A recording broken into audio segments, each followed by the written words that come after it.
नमस्कार बच्चों, स्वागत है आप सभी का।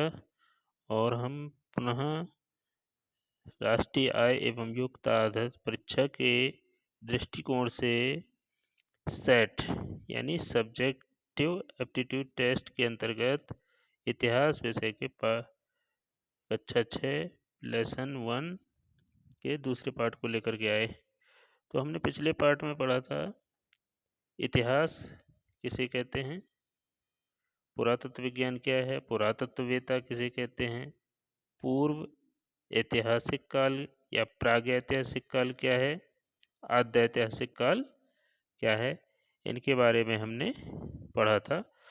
तो पुनः संक्षिप्त में देख लेते हैं इतिहास। तो इतिहास हमने बताया था कि प्राचीन काल के लोगों के बारे में जानने समझने का एक साधन है जिसे हम इतिहास कहते हैं। पुरातत्व विज्ञान क्या है, प्राचीन काल की वस्तुओं, मंदिरों, खंडहरों, इमारतों आदि की जो अवशेष हैं उनके अध्ययन करने वाला विज्ञान पुरातत्व विज्ञान कहलाता है। और पुरातत्व विज्ञान का जो अध्ययन करता है उसको हम पुरातत्ववेत्ता या आर्कियोलॉजिस्ट कहते हैं, ये हमने जाना था। इतिहास के कालक्रम का जब विभाजन होता है तो 3 प्रकार से किया जाता है। पहला पूर्व ऐतिहासिक काल या उसी को प्रागैतिहासिक काल भी कहते हैं। दूसरा आता है आद्य ऐतिहासिक काल और तीसरा आता है ऐतिहासिक काल। तो हमने इनके बारे में भी जाना कि पूर्व ऐतिहासिक काल क्या है, आद्य ऐतिहासिक काल क्या है और ऐतिहासिक काल क्या है।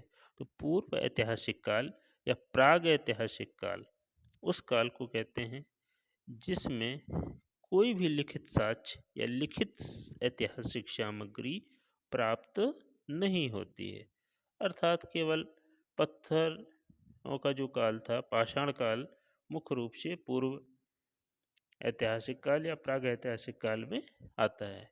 उस समय कोई लिखित सामग्री उपलब्ध नहीं हो पाई है इतिहासकारों को। फिर आद्य ऐतिहासिक काल उस समय को कहते हैं जब लिखित सामग्री तो प्राप्त हुई है लेकिन उस लिखित सामग्री को आज तक इतिहासकार पढ़ने में सफल नहीं हो पाए हैं। फिर तीसरा आता है ऐतिहासिक काल। ये ऐसा काल है जिसमें लिखित सामग्री, लिखित सबूत या साक्ष्य प्राप्त होते हैं और उसको पढ़ा भी गया है। और इसी क्रम में हमने पढ़ा था कि इतिहास जानने के स्रोतों में कई स्रोत होते हैं।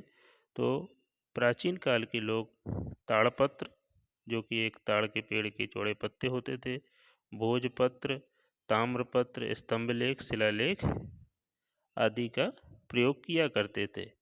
तो ये हो गया रिवीजन। अब हम चलते हैं आगे की तरफ कक्षा 6 के पहले पाठ के दूसरे पार्ट में। चलिए, तो हमने पहला क्वेश्चन यहाँ पे लिया है कि रुम्मिनदेई अभिलेख किस शासक से संबंधित है। रुम्मिनदेई अभिलेख किस शासक से संबंधित है। तो ये रुम्मिनदेई अभिलेख सम्राट अशोक से संबंधित है। इतिहास में जब आप पढ़ेंगे तो एक सम्राट अशोक, जिनको अशोक महान के नाम से भी जाना जाता है, तो इन्होंने रुम्मिनदेई अभिलेख लिखवाया था। इसी से संबंधित क्वेश्चन है कि रुम्मिनदेई अभिलेख कहाँ से प्राप्त हुआ है। तो रुम्मिनदेई अभिलेख लुम्बिनी, जो कि नेपाल में पड़ता है, वहाँ से प्राप्त हुआ है। फिर क्वेश्चन आ जाता है कि रुम्मिनदेई अभिलेख किस लिपि में लिखा गया है, यानी इसकी लिपि क्या है।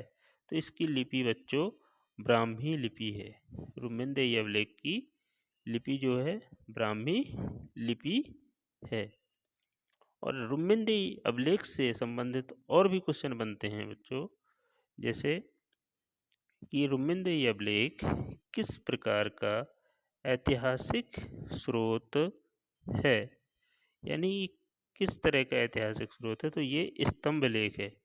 सम्राट अशोक ने एक पिलर बनवाया, खंभा बनवाया और उसमें एक घोषणा लिखवा दी, अपने विचार लिखवा दिए। इसको स्तंभ लेख कहा गया। तो ये एक तरह का स्तंभ लेख है, रुम्मिनदेई अभिलेख, जो कि लुम्बिनी नेपाल में प्राप्त हुआ। अब इसमें क्या घोषणा लिखवाई गई थी, रुम्मिनदेई अभिलेख में क्या घोषणा लिखी गई है? तो इसमें घोषणा लिखी गई है कि उपज का 8वां भाग कर के रूप में लिया जाएगा। यानी जो उस समय जनता फसल उत्पादन करेगी, उस फसल के उत्पादन का 8वां भाग कर के रूप में, टैक्स के रूप में लिया जाएगा। ये रुम्मिनदेई अभिलेख में प्रमुख रूप से घोषणा लिखवाई गई थी। फिर नेक्स्ट आ जाता है इतिहास जानने के स्रोतों में। जब आगे बढ़ते हैं तो आता है कि हड़प्पा कालीन मुहरें किस स्थान से प्राप्त हुई हैं, जिससे व्यापार होने का अनुमान लगाया जाता है। तो हड़प्पा काल या हड़प्पा सभ्यता की कुछ मुहरें मेसोपोटामिया, जो कि इराक में पड़ता है, इराक क्षेत्र मेसोपोटामिया में पाई गई। इससे इतिहासकारों ने अनुमान लगाया कि हड़प्पा सभ्यता के लोगों का व्यापार मेसोपोटामिया के लोगों से होता था। तो ये एक प्रश्न बनता है इस पाठ से। अगला है हड़प्पा कालीन पुरा स्थल धौलावीरा कहाँ स्थित है? तो ये क्वेश्चन बहुत आते हैं कि अभी आगे और पाठ पढ़ेंगे तो विभिन्न प्रकार के पुरा स्थल कौन कहाँ पर हैं उनके बारे में जानेंगे। लेकिन अभी यहाँ से यही क्वेश्चन निकल के आया कि पुरा स्थल धौलावीरा कहाँ स्थित है? तो ये गुजरात राज्य में स्थित है। ये गुजरात राज्य में प्राप्त हुआ जब इतिहासकारों ने, पुरातत्ववेत्ताओं ने खुदाई करवाई। तो ये गुजरात में धौलावीरा स्थान पर प्राप्त हुआ, इसलिए इसका धौलावीरा नाम रख दिया गया। फिर नेक्स्ट क्वेश्चन आता है सारनाथ उत्तर प्रदेश में स्थित धमेक स्तूप। सारनाथ कहाँ पर है? उत्तर प्रदेश में। और वहाँ पर एक धमेक स्तूप, स्तूप का मतलब होता है बच्चों टीला। क्या होता है? टीला। तो इस धमेक स्तूप का निर्माण किस शासक ने करवाया था? इस धमेक स्तूप का निर्माण मौर्य काल के शासक अशोक महान ने करवाया था। अभी हमने इससे पूर्व भी पढ़ा है, रुम्मिनदेई अभिलेख किसका है? तो वो अशोक का है, सम्राट अशोक। और इन्होंने ही धमेक स्तूप का निर्माण करवाया था। यहाँ से सारनाथ से एक क्वेश्चन और बनता है कि महात्मा बुद्ध ने अपना पहला उपदेश कहाँ दिया? तो महात्मा बुद्ध जी ने अपना पहला उपदेश सारनाथ में दिया था। तो यहाँ से जब बौद्ध धर्म के बारे में हम पढ़ते हैं तो हमें सारनाथ और उससे जुड़ी हुई आसपास की चीज़ों के बारे में काफ़ी जानकारी मिलती है। तो ये सब इतिहास जानने के स्रोत हो जाते हैं। और इतिहास जानने के स्रोतों में फिर साहित्यिक स्रोत आ जाते हैं बच्चों। साहित्यिक स्रोत जैसे रामायण, महाभारत। तो रामायण की रचना किसने की थी? रामायण की रचना महर्षि वाल्मीकि ने की थी। इसमें अयोध्या के राजा दशरथ के पुत्र श्री राम के चरित्र और अन्य पात्रों का वर्णन मिलता है। इसी तरह से महाभारत की रचना किसने की थी? तो महाभारत की रचना वेद व्यास जी ने की थी। किसने की थी? वेद व्यास जी ने महाभारत की रचना की थी। और बता दें बच्चों आपको कि महाभारत विश्व का सबसे बड़ा काव्य है। सबसे बड़ा काव्य, सबसे बड़ा ग्रंथ है। कौन? महाभारत विश्व का सबसे बड़ा ग्रंथ है। इसमें कौरवों और पांडवों के युद्ध का वर्णन है। आगे चलते हैं। अर्थशास्त्र के लेखक कौन हैं? तो अर्थशास्त्र कौटिल्य, जिनका एक अन्य नाम चाणक्य या विष्णुगुप्त चाणक्य भी इनको कहा जाता है। इन्होंने अर्थशास्त्र नामक एक पुस्तक लिखी जिसमें मौर्यकालीन समाज की राजनीतिक, सामाजिक एवं आर्थिक, मौर्यकालीन समाज की राजनीतिक, सामाजिक, आर्थिक, धार्मिक स्थिति का वर्णन मिलता है।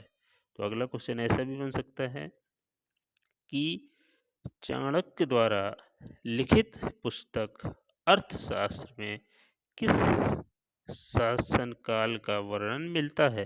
तो मौर्यकालीन समाज का वर्णन मिलता है। चंद्रगुप्त मौर्य के शासन का स्पेशली इसमें वर्णन किया गया है, क्योंकि आपको मालूम होगा बच्चों कि चाणक्य जो थे चंद्रगुप्त मौर्य के प्रधानमंत्री थे और चाणक्य की ही सूझबूझ की बदौलत चंद्रगुप्त सम्राट बने थे। चलिए आगे पढ़ेंगे फिर इनके बारे में। तो चाणक्य द्वारा लिखित अर्थशास्त्र में मौर्यकालीन समाज का वर्णन मिलता है। फिर एक क्वेश्चन बनता है इसी तरह से साहित्यिक स्रोतों में, अगर हमें कश्मीर के इतिहास को जानना है तो राजतरंगिणी सबसे अच्छी पुस्तक है जो कल्हड़ द्वारा लिखी गई। कल्हड़ द्वारा कौन सी पुस्तक लिखी गई बच्चों? राजतरंगिणी पुस्तक लिखी गई। इसमें हम कश्मीर के इतिहास, जो कि 11वीं और 12वीं शताब्दी के आसपास का इतिहास है, उसका वर्णन इसमें मिल जाता है राजतरंगिणी में। इसी तरह यात्रा वृत्तांत आते हैं। कुछ यात्री भारत में आए, उन्होंने जो यहाँ पे देखा, सुना, समझा और महसूस किया उनको पुस्तकों के रूप में लिख दिया। तो एक क्वेश्चन बनता है कि इंडिका नामक पुस्तक, कौन सी पुस्तक? इंडिका नामक पुस्तक किसने लिखी? तो ये यूनानी राजदूत थे मेगस्थनीज, जो चंद्रगुप्त मौर्य के दरबार में आए हुए थे। उन्होंने चंद्रगुप्त मौर्य कालीन समाज का वर्णन किया है। इसमें उन्होंने जो देखा, सुना, समझा उसको इस पुस्तक में, इंडिका में लिख दिया है। इसी तरह से चीनी यात्री आए हैं भारत। जैसे एक चीनी यात्री थे फाहियान, क्या नाम था उनका? फाहियान। किस शासन काल में आए? तो गुप्त काल में ये भारत आए थे। कहाँ के थे? चीन के थे। नाम क्या था? फाहियान। तो चीनी यात्री फाहियान ने गुप्त काल से संबंधित समाज का वर्णन किया है।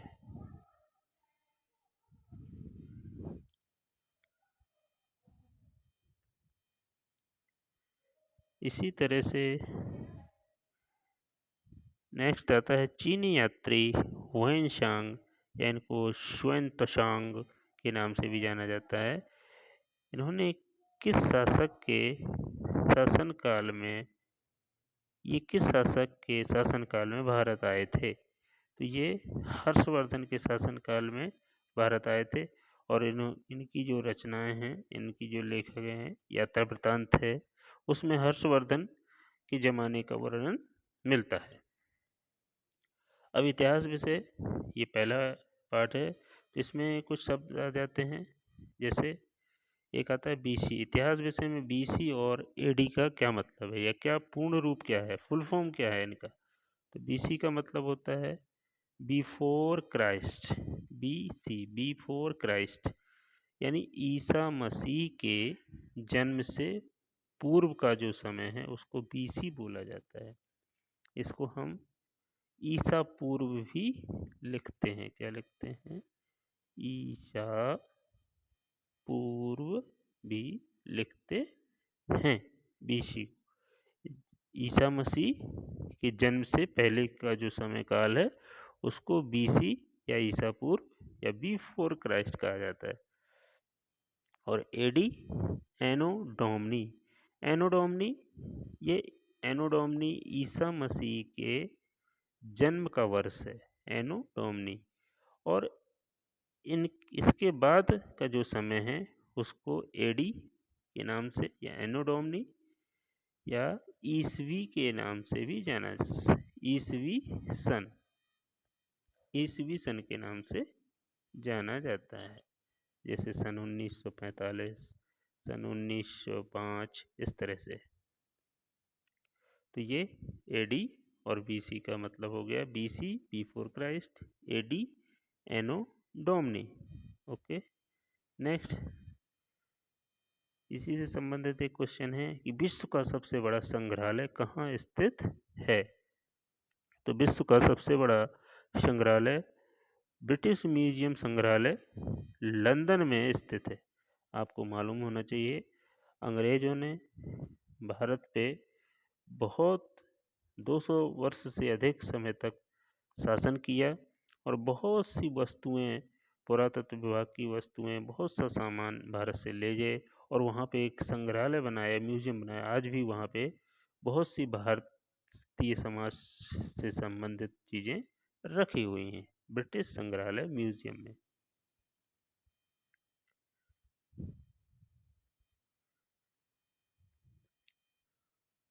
भारतीय पुरातत्व विभाग का जन्मदाता, 20वां क्वेश्चन है, भारतीय पुरातत्व विभाग का जन्मदाता किसे माना जाता है।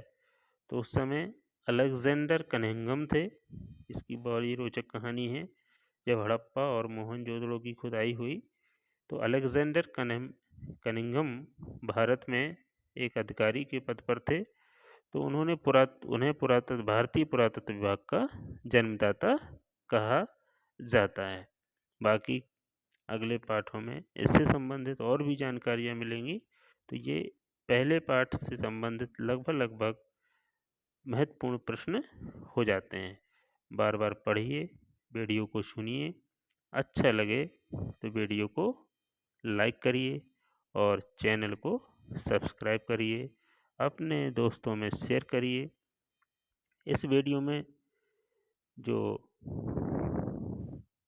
कंटेंट है वो कक्षा 6 बेसिक स्कूल की कक्षा 6 की इतिहास पुस्तक का है, हमारा इतिहास और नागरिक जीवन फर्स्ट।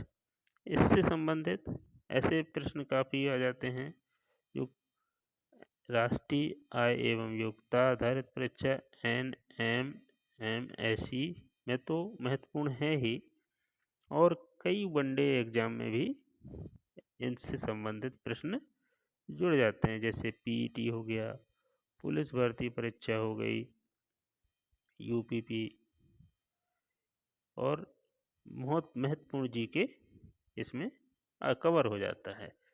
NCERT बेस्ड पैटर्न है इसका, और छोटे छोटे जो भी क्वेश्चन बन सकते हैं वो हमने कोशिश किया है। Thank you. पढ़ते रहिए, आगे बढ़ते रहिए। धन्यवाद।